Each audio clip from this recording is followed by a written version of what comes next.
Assalamualaikum warahmatullahi wabarakatuh. Kami dari kelompok 5 akan menjelaskan materi tentang budidaya kelapa sawit Elais Odorawe melalui tanah mineral. Sebelumnya izinkan kami memperkenalkan diri. Perkenalkan, nama saya Francisca. Nama saya Tefus Laya. Saya Ijel Pandari. Saya Ramian Tamba. Saya Gus Febrianti. Selamat menyaksikan. Baik, di sini saya akan menjelaskan mengenai pengenalan kelapa sawit Elais Odora.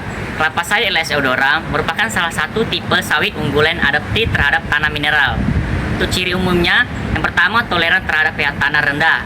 Yang kedua, produksi tandan tinggi. Yang ketiga, resisten terhadap beberapa hama dan penyakit. Yang keempat, cocok ditanam di dataran rendah hingga 400 mdpl. Kelima, potensi produktivitas 20-30 ton TBS per hektar per tahun jika dikelola baik. Nah, selanjutnya, karakteristik tanah mineral untuk budidaya tanah mineral adalah tanah yang umumnya memiliki kandungan bahan organik rendah dan struktur yang stabil. Nah, untuk karakteristiknya, yang pertama, tekstur berpasir, terdapat debu. Yang kedua, pH awal biasanya 4,0 sampai 5,5, membutuhkan pengapuran. Yang ketiga, drainase relatif baik. Yang keempat, kandungan Mg dan B sehingga rendah C organik kurang dari 2%. Hal yang perlu diperhatikan dalam budidaya tanah mineral adalah yaitu meningkatkan bahan organik, menjaga drainase, dan mengatur pH dengan dolomit. Oke, baik, selanjutnya adalah pemilihan tanaman dewasa, di mana lebih dari 3 tahun. Yang pertama, kita akan analisis daun dilakukan sekali setahun dengan mengambil sampel daun nomor 17. Hasil analisis ini digunakan untuk menentukan dosis pupuk yang lebih tepat dan berbasis data. Di mana yang kedua, kita melakukan pemangkasan dilakukan dengan pertahanan sekitar 40 hingga 48 pelepah. Tujuannya adalah memastikan pencahayaan optimal, memudahkan panen dan menjaga kesehatan tanaman. Yang ketiga, manajemen tanah dan air.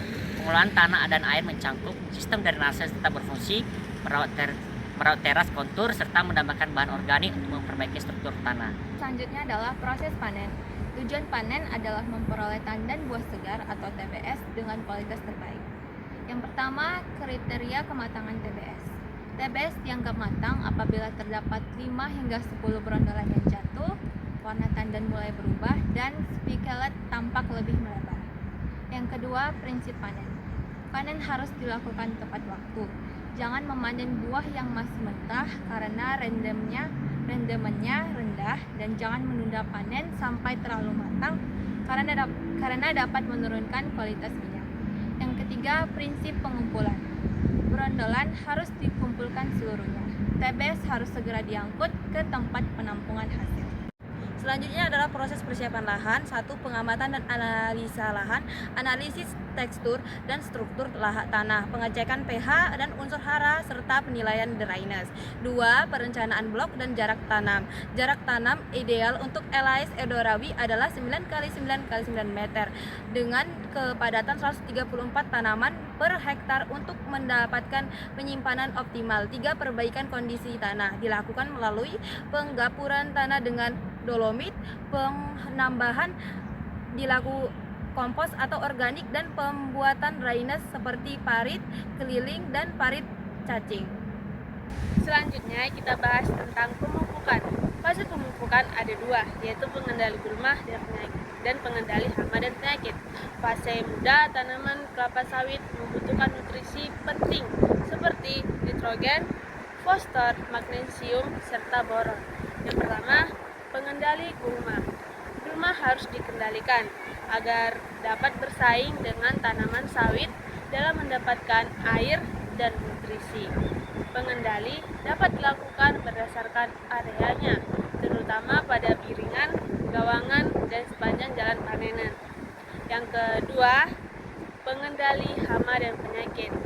Hama, utama pada tanaman muda, meliputi ulat api, kumbang tanduk, dan tikus.